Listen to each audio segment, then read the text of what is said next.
Today is November the 6th, 2016. I'm Keith Warr, and welcome to another episode of Homeless and Cocoa. And today we're being joined by, and what is your name, ma'am? Catherine Smith. And Catherine, how long have you been homeless? Almost 2 years now. And what was your life like before you were homeless? Well, I filed for my Social Security. I got my disability and I moved onto a person's property out on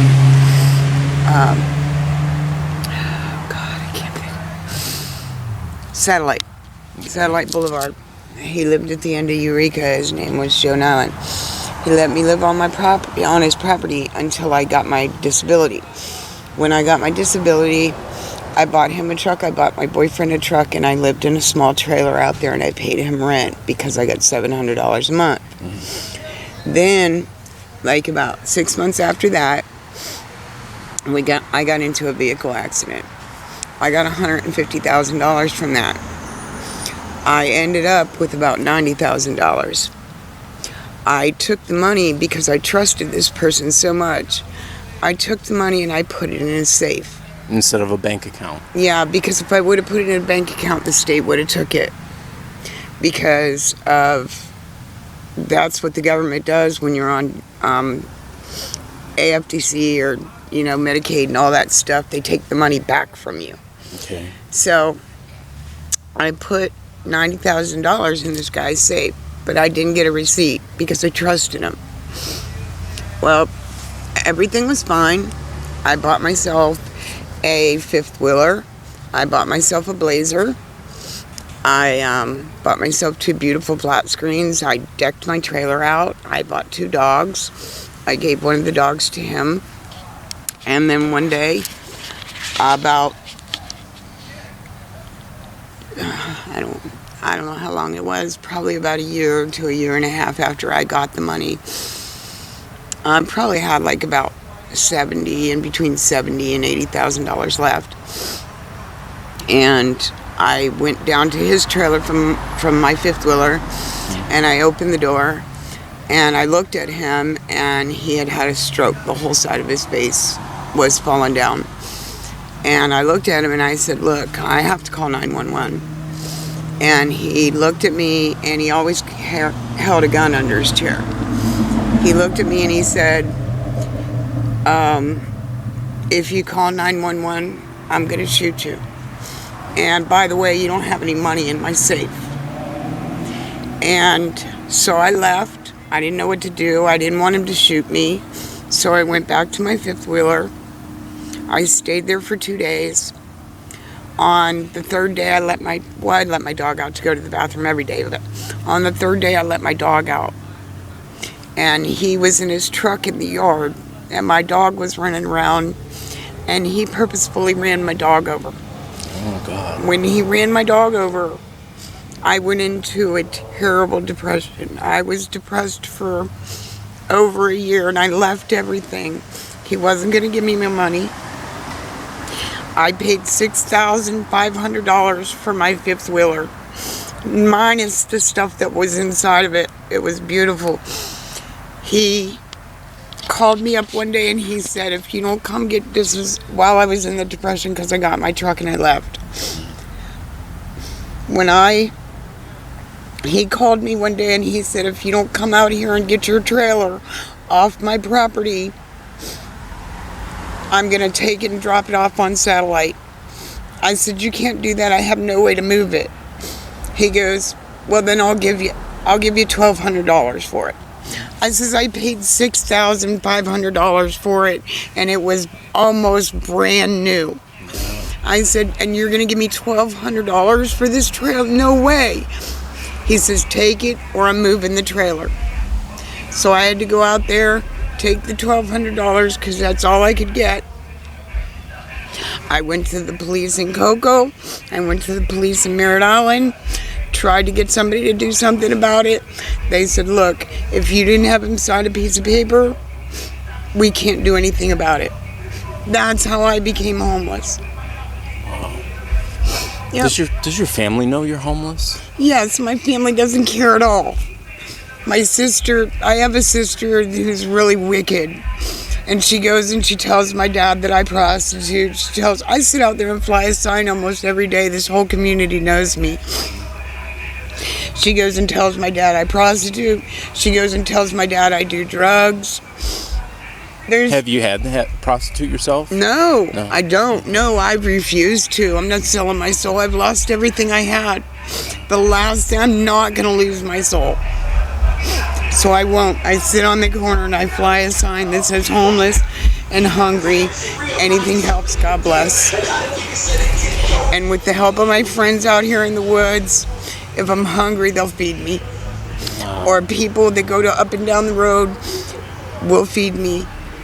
And I don't care if they give me, if they think that I'm spending the money on drugs, then all they have to do is go to Wendy's, go to Burger King, go anywhere and buy me a food card. I'll use those. I'm happy to have those. Same as cash to me, because I will go up there and I will buy food with it.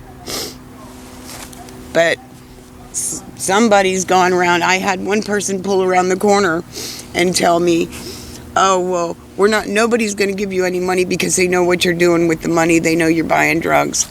And I'm sitting there and I'm looking at myself and going, oh my God, I'm so hungry. If you think I'm buying drugs, buy me a $5 Burger King card. I can't even trade in a $5 Burger King card for money. Right. But it'll buy me some food.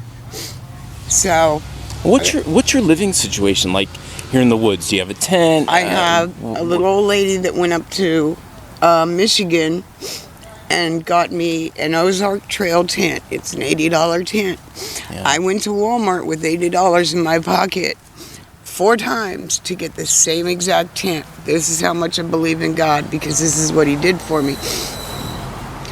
I went to Walmart 4 times with $80 in my pocket to buy the same exact tent. This little lady seen me flying a sign out on the corner, and I met her. I went to her house. She let me wash some clothes and stuff. She gave me a meal. She took me back. She called me about 2 weeks later, said she was going to Michigan to visit her family. And she called me from Michigan, and she says, I have a tent for you, because she knew I was living in a tiny little tent that was falling apart. And when she came back with the tent that I had gone to Walmart 4 times to get. Wow. Yeah, so it trips me out the way that God works, but God does work. So you said you get a check every month. You get Social Security disability. Yeah. And are you having a hard time finding somebody that will rent to you at a reduced rate? Oh no, I don't have a hard time finding anybody that rents to me at a reduced rate. You know how many people I've rented rooms from? I'm not talking about people. I'm talking about from government agencies like HUD and different things. That's like kind of hard to do when people keep on stealing my ID and my Social Security card. And I mean, you can't keep anything locked up out here.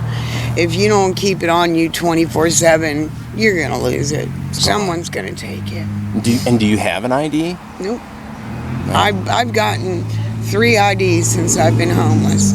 And I've told every single person out here, look, I do not put anything no money in my wallet. There's never any money in my wallet. Right. My money goes in my pocket. Right. And they still steal my wallet. They steal my wallet. They throw my IDs wherever, in the garbage can, whatever. I've gone out and got them 3 times. I'm tired of getting them. I could get on assistance. I could, but I have to send to Pennsylvania to get my birth certificate. I have to have money to do that, because it costs money for them to send you your birth certificate. Right. I have to have an ID to make a photocopy of it, so that I can send that photocopy to Pennsylvania to get my birth certificate. And then I have to get a whole bunch of stuff, which would mean me having a ton of money to ride the bus to all kinds of places to get the paperwork that I need to file for the birth certificate, go to Social Security to get proof of my income, get an ID. That costs money. Everything costs money. Yeah. Everything. So every little bit that I get, it seems like I'll take 1 step forward and 3 steps backwards. I'll get an ID and I'll go, okay, now I'm going to go get a Social Security card. I'll get a Social Security card. 2 weeks later, they're gone. So I've just kind of given up on trying to get a HUD house, or not a HUD house, but what is it, Section 8. I could get, I'm eligible for Section 8, Yeah. but I can't get on it because every time I try and take those steps to do it, I had, what are they called? Rescue unit or something, whatever that was. They took me and got my ID for me one time. And darned if a month later, he turned around. My wallet's gone. The ID's gone. Wow. Are you out here on the streets by yourself, or do you I'm have by somebody else myself. that's looking out for you? No, the people that look out for me, the people that are out here, and they don't look out for me very good because I had an air mattress stolen right out of my tent. I had all of my winter clothes stolen. I have no winter clothes now. Somebody had to give me a jacket yesterday. One of my friends gave me just this jacket. I'm nothing. I'm not ready for winter. I'm gonna freeze in that tent because the hookers take all my clothes. If I get any nice clothes, the hookers take them. So, it sucks. It sucks really bad. And it's not because I'm not out here because of drugs. I'm not out here because of anything I did except being stupid and not making that guy sign a piece of paper saying my money was in that safe. Because now he's dead. Somebody shot him 2 years after he took my money. And I don't know if my trailer's still sitting on that property. But I had to sign the paper to sign it over to him. And it's probably sitting out there rotten right now. Wow. They don't care about that trailer. I scrub that trailer every 6 months when I bought it. Wow. So those are some of the things that you need right now. You struggle with food, with feeding yourself, and you Yeah. need some winter clothes. Yeah. Wow. And I got to get out of here because I have no protection. Everybody, I've been hit out here at least 3 times by guys. I have people steal my bike. You mean men trying to sexually assault you? No, they wouldn't get away with that. But I did have one guy on my birthday, a black guy that lives in a warehouse down here. He'll come up into the woods and he wants me to trick with him, but I don't trick. So he'll come down here and he'll go, "Oh, come on and hang out at my bay. Come and hang out at my bay." Well, he's been doing that for like 2 months now. So, and I've been saying no. So finally on my birthday, I plug my phone in at the Chevron up there so I can charge it. And I go back to my tent to get something. He takes my phone and my charger and takes it down to the warehouse. Now, he was up here 3 times on my birthday. And I was telling everybody my phone's gone. He wouldn't say a word about him having it. Then these 2 guys came in, big white guys that protect me a little bit. They were like, "He has your phone." I said, "What do you mean he has my phone?" They said, "Yeah, he has your phone. Let's go down and get it." I had to go down there with those guys to go get my phone because he was trying to use my phone to lure me down there. To do something to Yeah. you? Yeah, and I don't do stuff like that. Wow. It's just that is incredible. It's fucked. It is. Fucked up. And how old did you say you are? I'm 53. You're 53. And Yeah, do and you I got have no any- business being in the woods at 53. I should have bought a No. house and been retired. Yeah. Did you have children, did you say? I have one daughter, and she's in Ohio, and she's a good kid. She's never smoked a cigarette. She's never drank a beer. She's never smoked a joint. She doesn't do drugs, no kind of drugs. And how old she is will she? not even get involved with the guy because she doesn't want to bring a child onto this shitty ass earth. And how old is she? She's 27 years old. And does she know that you're homeless and on the street? No, if she did, I don't know what she'd do, but she wouldn't be very happy. But she's deaf, so I don't try and put my problems on her. I don't think that kids should take care of their parents unless their parents are incapable of taking care of themselves. And right now I'm not incapable of taking care of myself. I just can't get a break. Wow. So, how do you see getting out of this situation? How do you see not being homeless? I don't know. I I keep on asking people if they'll give me jobs and stuff, but I've had so many people. You have on Social Security disability. I mean, what's your health like? I can't imagine you can work. Oh no, I'm my heart's bad. I had 2 strokes and a heart attack.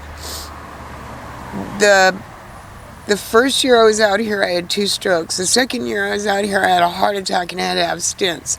Just walking to the sharing center to get something to eat. Wow. No, I wasn't walking. I was riding a bike. Wow. So I wasn't even walking. Wow. That's just incredible. Yeah. That you're Tell me living about it. out here on the street with your health like this. Yeah. How do you see a doctor? How do you get your I medications? don't see a doctor. So you don't see a doctor and you don't take medications on a regular basis. I don't take no medications. If any of your And all these people out here, well, not all of them, but most of these people out here smoke crack, and I can't stand it. It drives me crazy. And I try and leave when I can, when they're doing it, because they get out of hand, they get nuts. But I don't have too many places to go. Yeah. If anyone that you know sees this video, do you have any message for them or anything you'd like them to know, or is there anything you'd like the viewers to know about homelessness? It sucks. Don't ever put your money in somebody's safe and not have them sign a piece of paper. Well, listen, I really appreciate you taking a minute to let us get to know you, and you know, hopefully people will reach out and have some kind of help for you. Thanks. And you know, I could use it. just wish you the best. Thank you. And thank you so much for the backpack. I really did need that a lot. You're welcome. Somebody gave me one last year and it just finally wore out. So All right. I needed this one. Good. All right, guys. Thanks for watching. See you next time. Thank you.